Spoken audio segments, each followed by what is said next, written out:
Hudson and Scotty B need a therapist. Today it's all about men. The user manual nobody needed. Are you guys even ready for this today? Oh, wait, nobody needed it because we're so simple. Is that the point? You didn't say that. No, but you know what? I was out to dinner last night and I was with a group of friends who, one of them in particular, my friend Morgan, was like, I love the podcast.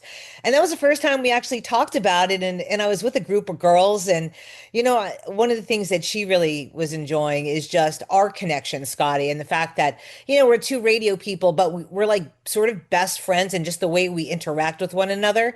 But then Mhm. on the side, we've got this expert therapist who like breaks everything down and brings it all together, and that's Alan. And so I thought we would get into some of these crazy questions that women want to know from men. If they could sit down and ask a man without any judgment and get the real truth, the real deal, Mhm. that's where we're going today. So, should we clarify that we can give our own thought on it, but we can't declare this is how all men think? Well, we can never fully declare that, Scotty, I think, but it's interesting because if I was to look at my individual clients, I actually have more females than men. And they really just want to understand the differences and how do we make it work so that the relationships, when you put two parts together, are bigger than the whole. And they just miss things. They make the same mistakes. So it's a great opportunity What do you sometimes to mean they get make the same insight. mistakes? No, well, Women they love do. to analyze men. And this is the thing is women love to analyze men. And most of the time, we are completely wrong. Correct. Yeah. I Yeah. agree. Let's hear some Um, of these questions. Yeah, let's go for it. we started writing these down last night. Why do so many men seem fulfilled by meaningless conversation rather than an actual conversation in person? I think I know what you're saying, Hudson, which is that a lot of times men get very overwhelmed in conversations with women in real life. And I can think of a session earlier today where that was actually coming up a lot. And I think that in real life, there's a limit and a threshold to how much we can take in a conversation, and women can add in, and I see Scotty laughing, but Yeah. women Mhm. can add in so much detail and take it in so many tangents that you get lost in what they're even talking about sometimes. Because before you know it, the very purpose was about this one outing, but then it became focused on this one girl, and then it became focused on this girl's relationship, and then it became focused on why it was happening in the relationship. And so as a guy, we can follow it in a text and have a level of control, but in a real conversation, sometimes it's that cut to the chase moment where we're just trying to understand what is it they're trying to communicate, because where we're trying to follow like almost a skeletal path and they're adding too much muscle and veins and And skin. sinew. Yeah. So, yeah, I think it goes along with something. I think we talked about it on this podcast at one point where guys like to get everything thought through and kind of here's what I'm thinking. Hmm. And women want to talk through things and figure out what Right. they're feeling or thinking. Yep. So that's a lot of information that to us goes all over the place, It's but like a to Charlie Brown, them, wah, wah, wah, wah, wah, wah, wah. right. Right. And we're just trying to figure out, and that's how I get the mansplain thing, I think, because just like, I believe you're saying this. Da, da, da, da. Don't try to explain my. I'm I'm just trying to understand it. I'm saying it Yeah. back to you. Okay. Right, because you don't Now, want to offend people. And I think that's the hardest part. If we say cut to the chase or if we minimize what they're saying, you can have a conflict. So oh men yeah. become very uncomfortable because to them it's important, those details, because they think it's adding up to something. And for us, we're already kind of past the details and to what the purpose of the conversation is. Okay. Yeah. Here comes another one. Okay. As a man in a relationship, would you get back with a girl who cheated on you? No, You wouldn't. no, that's Alan? my answer. I can't fathom that ever happening where I got back with somebody that cheated on me. Alan? No, I think I can find forgiveness. I think as a therapist, because I understand that even good people sometimes cheat. But I know for me, that emotional safety, it's very hard to reconstruct it. Okay, now if you are in a relationship and you cheat, do you think any less of the woman if she stays? See, these are the No, questions that women want to okay. know. Well, to the point is that if I look at the ways that people stay together when there's infidelity, It's because there's a level of understanding of how the infidelity occurred. And a lot of times in relationships, sometimes if it becomes overtly negative and a person doesn't feel seen by their partner, it's very easy for infidelity to happen because we all want to feel like a good person. And so you hope it's your partner that makes you feel that way. But occasionally there's going to be someone else that also can make a person feel really good about themselves if the partner is always seeing your worst self. And so sometimes if you're a mature person and you understand that you made your partner feel like their worst self on a regular basis, that it wasn't surprising that another person was going to connect with them, then maybe there's a part of you that can understand that if I make changes, it was my own fault that led that person to feel so disconnected from me that they were open to it. So I do think that like I can respect a person if I like if there is cheating sometimes, I won't look down on a person for staying. But again, I've never cheated in a relationship. And I'm not saying that with any virtue, but I understand the pain that comes with that. And I can't imagine I would just break up with someone. But I understand that if somebody did stay, I wouldn't necessarily, if they understood that it was a safe situation and we addressed everything, I wouldn't look down on them for it. Okay. Yeah. These are such good questions too. What is your biggest insecurity and why? This is a deep one. Hmm. Biggest insecurity. Alan leaned back. That implies go, Scotty. Say Yeah. something. Scotty, I'll let Scotty start this one. Well, yeah, for me personally, we've talked about imposter syndrome. I just always feel like people are going to see through all the ways that I'm not what they think I am, if that makes Really? sense. I feel like I'm protecting a reputation. Yeah. I don't want to come across as dumb. I don't want to come across as not in control. All of these sort of things. I think my insecurity sometimes is my career. I don't tell people that I'm a therapist. I think that like there was times I'll just say, "Oh, I just work as a consultant," because as soon as I tell people that I'm a therapist, in their minds, what they imagine from TV, movies, or whatever their experiences are, and the cliches, is that I'm analyzing them or that I'm some detached, sort of person who's interested in their parents or pathologizing them. And when I'm not working, I'm never doing that. I'm not Alan the non-therapist is nothing like Alan the therapist. But if I tell people what I do for a living, it immediately changes their presentation with me.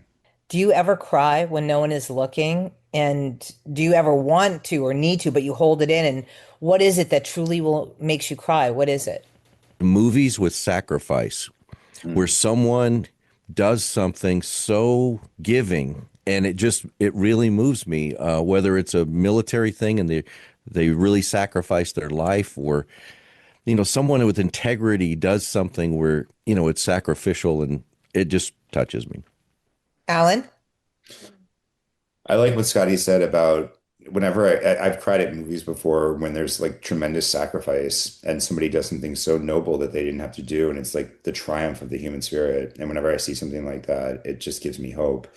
I think that I do cry sometimes alone when I feel hopeless. If I don't, I'm a person who's very much, I think if you listen to that last podcast on manifestation, I like control. I like to be able to control my own destiny. And it doesn't mean that I don't dream, but I like to be able to handle this step to this step to this step because 1 + 1 + 1 = 3.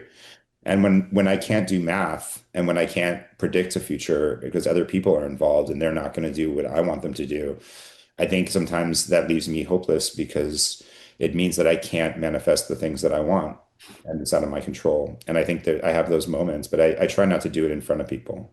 Oh, babe. All right. What's the first thing you actually notice about a woman and what keeps your attention? I think the first thing if I was single that I would notice was a wedding ring. I think that like it wasn't until I was in my 20s or whatever, 30s, whatever it was, that I knew that that was a thing to look for is do they have a wedding ring on? Because I think then that immediately like puts the the kibosh on that whole thing. So I do notice that. But I also think that for me, I noticed how people, especially in the early parts of dating, how are they going to handle adversity? Because some people are really strong and life is always chaotic and there's always a plan B, plan C, and plan A. You hope for the best, but there's a good chance it will just dissipate and you'll go to plan B. And how does a person transition from plan A not working? That's something that I notice is a person's ability to sort of flow, resiliency, to make that a simple word. I think for me, physically, it's always the eyes. Like, Hmm. I remember the first time I looked in my now wife's eyes, we were on a double date. She was not my date. And she was in the front seat, and me and my date were in the back. And she turned to say something, and I looked at her in the eyes, and it just blew me away. I was just So how did amazing. you transition that? How did She was actually dating a friend of mine, and they ended up breaking up. And another friend said, "Hey, why don't you and Angie just go out to encourage her? She's going through a rough time or whatever." So we did a big group thing, and she was my date. And I came away, and I was like, "Yeah, this could be serious." And I remember at one point, months later, basically saying to my friend, I pulled him aside. I go, "I want to date Angie." So I just want you to know that. I hope you feel good about it, but I'm just throwing it at you right there because we're friends. And he goes, "Well, I think you'll be great together." And he Wow. kind of gave the he gave you endorsement. the blessing? Yeah. But, to Alan's point, the ability to adapt to whatever's going on. I remember going on a date where we had to hike out to these rocks overlooking the ocean. We had gotten KFC on the way. And so the romantic chicken date, and they didn't give us utensils. And Exactly. so what do we do? Well, the chicken's easy, but the mashed potatoes and stuff. So I like tore the box and kind of made spoons out of the cardboard. Yep. And that's still something we talk about to this very day. And we Okay, just that's laugh really about cute, it. Scotty. You made the Yeah. most of it. Yeah. Yeah. That's the perfect example of what I'm talking about. It's like the whole day could be ruined, or you can adapt and it's not perfect. And at the same time, it's better than if it never happened. Yep. And so I really do look for joy. And I know for me, when I look at women, are they happy? Are they happy in their careers? Are they happy with their friends? Do they seem happy and joyous? Okay, what's something that women stress about that men don't even notice? I want to know this one too. Scotty? Well, I would say hair is a huge thing. Just so much time is spent with figuring things out, and you get a color, but they did it kind of wrong, or you know, I don't know. I got to get this cut, and I'm like, I didn't even see a difference when you cut it. Yep. I don't Same. know. Alan, would that be the same, the hair for you? I think another thing too, it's social media. It's like I watch women and they care so much what other people think about them, other women think. I'm not when I go out, I'm not thinking about what the dudes are going to be thinking about my shirt or if they like my hairstyle or if I should have shaved or not. Or I give very little thought to what other people think. And yet I know with women that I've been with, they're very concerned about making sure that they present the way that they're supposed to present with their friends. In these situations, it's like, can they look at it and be upset that this person's not liking it or this person didn't get enough comments? Or it's like to you, if you ever post like a thing about our podcast or something like that on social media, are you really thinking about all the hearts and the likes and or you just kind of just did it and move on? Wow, we're getting into the minds of men today, and there's so many good questions. When a dude says, I'm not really ready for a relationship, what do they really mean? And I feel like men are very simple. I feel like when a man says, I'm not ready, I'm not ready, there's no hidden meaning. No, Well, I think he's not ready for a relationship with you. That's why sometimes dudes, they'll say they're not ready, but then they get married like really soon girl. Yeah. because they found the right one. So I think they're saying it nicely that Yeah. I think it sometimes that's true what Scotty says. I think that it is funny, not funny for the people, but it's strange how sometimes it's that next relationship that leads to them getting married or engaged and everything else, and they weren't ready with the person that unfortunately gets hurt. But I also understand too that for a lot of men, they have these fears from past relationships of the levels of like what they're going to have to change about themselves to be in that relationship, what they're going to have to sacrifice in their friends, their hobbies, their all of these things. And I think if it's the right woman and she can present herself as someone who's not trying to take away somebody's friends, not trying to take away their hobbies, not trying to take away their identity, they're not going to be absorbed into like this relationship guy, this happy wife, happy life dude. Then I think that it's fine. It depends on the girl. And I think that a lot of men that I've seen have a perception of very controlling women in their lives. And so when they say they're not ready for a relationship, it's like they're not ready to give their freedom yet. And I think that if they can have that freedom within a relationship, that could change. I love this. I love listening to the guys right now. What's something that you wish that women understood about male emotions? We have a threshold. I think that men can handle emotional states for limited amounts of times. People should choose wisely. The average man, the way that they're going to behave, which is that there's a threshold to how much emotion they can take. So I do think that men don't like being around high levels of emotion of women. That's a hard part of it. And I think that when they can stay in high emotion, it's only for a limited amount of time. And if you push them too far, unfortunately, they can escalate into places that it's not good for women either. So that's why a lot of men go into caves to avoid tripping themselves up, so to speak. That when they know that they're going to just open up a new fight, a new fight, a new fight, they would rather just leave, which is abandonment to women. But I understand that there's only a threat, there's a certain threshold men can take. Yeah, I was gonna actually, that was the part I was gonna say. Dealing with emotions, once you understand I'm getting to that point where whatever's going to come out of my mouth is not going to help the situation. Correct. I need to separate myself from the situation so those words don't come out. Right. And there's ways to do that without storming off, but to say, hey, we need to come back to this later. I need to get my thoughts together and let's take a beat. I think Yeah. that's it. Kind of along what he said, but the practical side for me is I just need to separate for a little bit and get my thoughts to take a walk or, go pray or whatever. Yeah. I love it. Scotty's gonna go and pray. Well, because men can be reactive, and when we become emotional, we're bigger and we can become scary. And I think that's the other thing too, is that a man who's upset is a scary figure.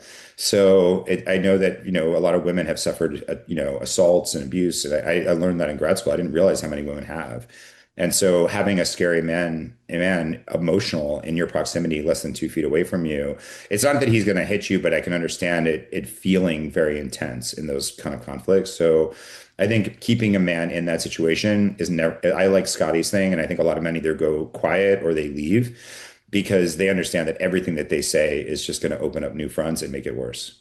And I think the mistake women make in that is to chase after the guy and say, no, we got to talk about this now because he really does need to get away from that. So he's not going to take it to that bad place. Well, I also say to people that men are slow processors.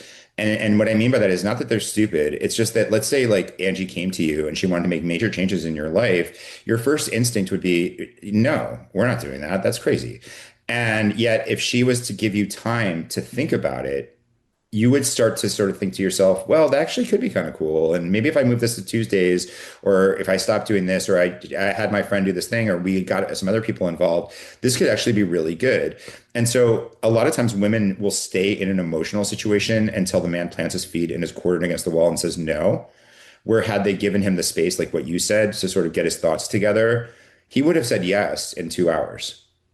And they Yeah. forced the answer. And I've done that many times where I've felt completely against something, let it sink in and thought, well, here's a way we could do that. Yep, exactly. I think most men are like that. Interesting. Ladies, remember this. Give them the space. If they say, look, I need to come back to this, let them come back because maybe you'll get the answer and the result that you're looking for. Okay, Yeah. this is going to be a fun one. I'm gonna lighten this up a little bit because this is an interesting one. What's the wildest thing you have ever done for a woman? Alan? Okay, I don't know about your question on this one, Hudson, because the wildest thing is it's so open. I think sometimes without being specific, it's about like putting your own thing down and letting someone else take control. And I like that when relationships sometimes it's like metaphorically or like when we went on a date night and I didn't put a blindfold on you, but like I didn't tell you where we were going. And I think sometimes when people have mystery and they don't tell you what's going to happen next because they've planned the night and you are just walking into it blind, I think there's something really fun about that. And I won't go into the details of times that I've experienced that, too personal, but I will say that I think letting another person take full control, that is wild. And male or female, and in a safe way that's obviously with consent. Mine's not nearly as sexy, but here's the thing. I don't dance. I don't. I never I dance. know this about you, I Scotty. would never, ever dance. And yet, one time, Angie and I were at a thing and they were doing the cha-cha, I think is the dance. And I just remember, I don't know anything about it. And it was like, let's go, let's do it. And it was so shocking and surprising to her that we're out there and I'm terrible, but I'm doing my best, You're doing the cha-cha. doing my best. And I looked at her and I was thinking, no other person in the world would I do this for. That's I, awesome. so That dancing. is awesome. That is really awesome. How often do men, and maybe Alan, you'll know the answer because you're a therapist, how often do men compare their current partner to their ex? No, Men, not really. Alan? As Alan said earlier, you break up and you move on. You don't Mhm. stay and wallow in Right. it. Usually, if I broke it up, there's a reason. And so I think sometimes it's more just about looking for the appreciation in your current partner that's not your ex. You know what you didn't like, and hopefully instead of looking for problems in your current relationship, you're looking for why it's better in many ways than the previous one, and that hopefully you were able to address the things that didn't make you feel good, and now that you are feeling good. But I don't think I ever opine for exes. And last question, because we've had a lot of really good questions, and you guys have been so forthcoming with them, and I thank you. And I know all the girls that are listening to the podcast right now are like, oh my gosh. But are you truly satisfied with your life? I'm never satisfied with my life. It's always evolving. I think that, I don't want it to ever stop moving because then life becomes Groundhog Day. So when I say satisfied, it's not that I'm dissatisfied or unhappy, but could things always be better? Could things always be more rich, more, you know, emotional, more experiential, more, and things can always get better if you work at it, which is why I've always been a fan of therapy, is it keeps you, like we said in that last podcast, manifesting things and walking towards stuff. And if I was 100% satisfied right now, then what would I be doing? Just watching TV on YouTube or something? I don't know. Yeah, along the same lines, I always believe that old you're either green and growing or ripe and rotting. So Hmm. you got to have something that you're moving forward to do and dream about and hope for. But Hmm. I think I do have satisfaction and I do have, I appreciate where I am. And I think that's something that wasn't always there. I always had that. And I think we referred to it recently in a pod where once I get to the next thing, I'll be happy, or once I make this amount of money, or once I whatever. Right. And I started to realize no matter what you get, there's always more to get. And so you have to take time to appreciate where you are and learn to be happy with little and with a lot. But with adulting, it's the word satisfied is just a big one because we have moments of satisfaction. Maybe we something manifested the way that we wanted it to, and we're sitting at the concert we wanted to be at, or we're at a beach, or we're on a boat, or we're with our dogs, and there's moments where we're just the world couldn't be more perfect in that moment. But adulting means we still have to pay our bills, we still have to deal with things that we don't, challenges in front of us. So I always see the world as constantly moving, but you have to find those moments of satisfaction, and I yearn for them. Okay. And I think the thing to add to that is don't look for times of no challenge as being the time of satisfaction or when everything gets settled. Yeah. And because you're always going to have things that you can't control that are on your mind that you need to resolve or whatever. But even in the midst of all of that, I think nobody ever gets to the point where they're just sitting there going, well, got it all.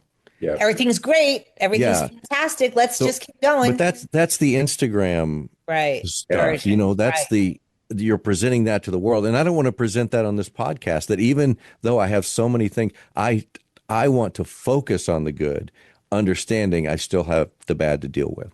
Yeah. Okay. There's one more that just came in because the girls are texting and they're like ready to listen to this episode once we upload it. This is the last and final question. Why do men ghost? That's a good one. Some of these girls are single, and I mean I, I never understood that. Let me throw it out as the amateur, and then the pro will speak and tell us the real answer. I believe sometimes you don't know how to express it's just not working, and make you don't want to make the person feel bad.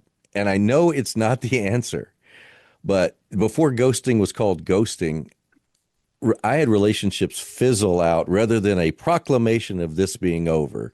Yeah. And you just call each other less and you just kind of know it's over. Yeah. I think in today's world, ghosting is a little more you just disappear. But Right. but I think it's that I don't even know why. It's just not working. I don't want to sit there for hours trying to figure out why. Let's just let me just go away. Yeah. Yeah, I think well, I mean, I think it plays into very much so what we were talking about earlier, which is how a man handles emotion. And, having a hard conversation with someone about rejecting them, obviously that's going to hit somebody at their core. They're going to start to feel devalued. They're going to get angry, which is part of anxiety and fear. And you're going to be dealing with either pleading to fix it or aggression of why you're such a jerk.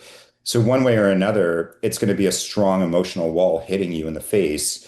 And in this world right now, it's become way too socially acceptable. Maybe it's online dating, maybe it's people living online a lot more, or living in big cities. But ghosting a person and never seeing them again is a very possible thing to do in a way that when I was younger dating, I'd have to keep seeing the person somehow. So you couldn't just vanish. But now it's like you really can vanish and you can deal, and as a man, not have to deal with the emotional consequences of your decision, which You just don't ever Well, text them back. well, let me ask you this, Hudson, since I'll turn this around. Mhm. How would you like to be broken up with? Would you prefer a proclamation that Hudson, you're not the one for me.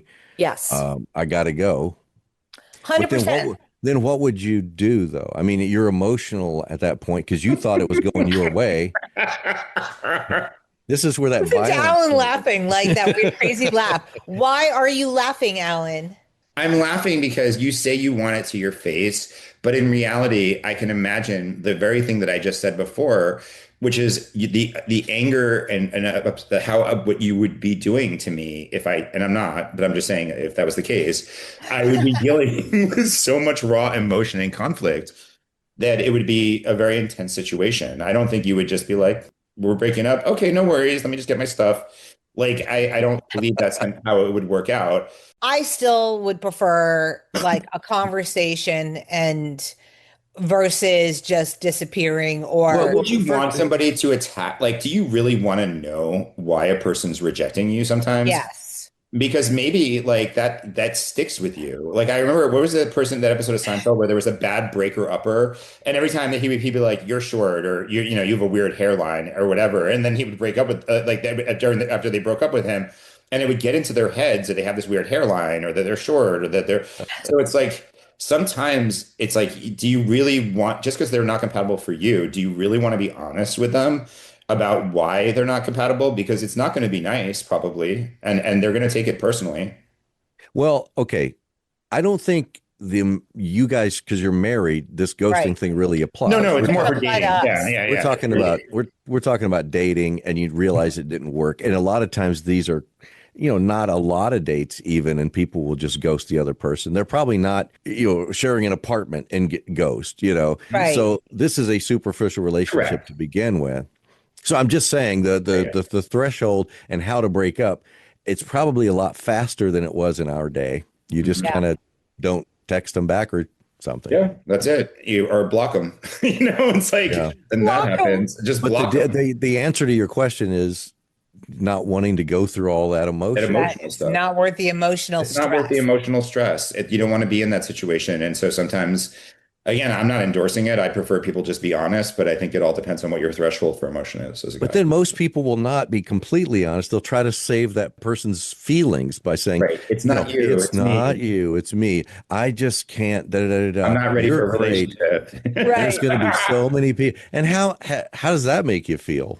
Right. Right. Because you get Yeah, that nobody generic believes that. answer that's written down that Right. Because ChatGPT nobody wrote for wants to them. hear that, like, Okay. you're a drunk, or I don't like your friends, or your family sucks, or I feel like you're too needy, or I feel like, the sex with you is bad, or I feel like I don't like all Who the would things that you say say. that? The Like, no, sex I'm with saying, but you like, is what if you bad. said all of those things to the person? Would they feel better from hearing the truth? And probably not. Imagine if somebody said that to you. I'm breaking up with you because the sex is bad. Yeah. That's it. Who would say that? But I'm saying but there are people who do break up for that reason. So if that's the case and you were honest and you said that to a person, that would be the truth, right? Have you ever dated somebody and the sex was bad and you thought, I'm not going to date them anymore? What person has ever done that? I've dated someone and they had chronically bad breath and I didn't want to kiss them. Yep. And I said, this isn't going to work out because I can't constantly walk around with mints. Yes. Yeah, no, I mean, I think people have to ask themselves sometimes if they really want to hear the truth. But I think like in summary of this, because I know we're going to wrap this thing soon, but I'll just say in summary, yeah, it's people don't want to hear the bad things about them if you're breaking up anyway. I'd prefer you just tell them in person after a certain amount of time. You deserve to at least do it in person. If it's like everyone should have like a month, a couple months. If you're with someone for like 3 months, yes, do it in person. If you're with someone for like a month, at least call them. If you dated them a couple times and you ghost them, then I guess that's different. But I don't think it's right to build a relationship with someone and then just rip it apart. That's just immature. I think I shared with Hudson on the show one time, but one of the weirdest breakups I ever had is the girl and I realized, I mean, it was one of those situations where we just kind of stopped talking Yeah. and nobody ever said it was over, but we both knew it was over. Yeah. And so then she pulls into the radio station where I was working, and the pickup truck she gets out of has a boat attached to it. And she comes in and she goes, hey, I'm going to the lake with that guy. Are you okay with that? And I'm like, sure. So that was so that's The how it ended. craziest. Yeah. Wheeling Yeah. in with the boat. Oh, men, the user manual, nobody needed. We just gave it to you. So many good questions. Thank you again for being so forthcoming, like I said earlier, with your answers, because that's a lot putting it out there, but women do want to know. We want to get inside the minds of men. Thank you so much for listening. Please like and subscribe. Hudson and Scotty B need a therapist, and we got one. I'm Hudson Hot. Scotty Blaisdell, my partner, and our resident therapist, Alan Wagner. Thanks again. Peace in the chicken grease. See ya. See you guys.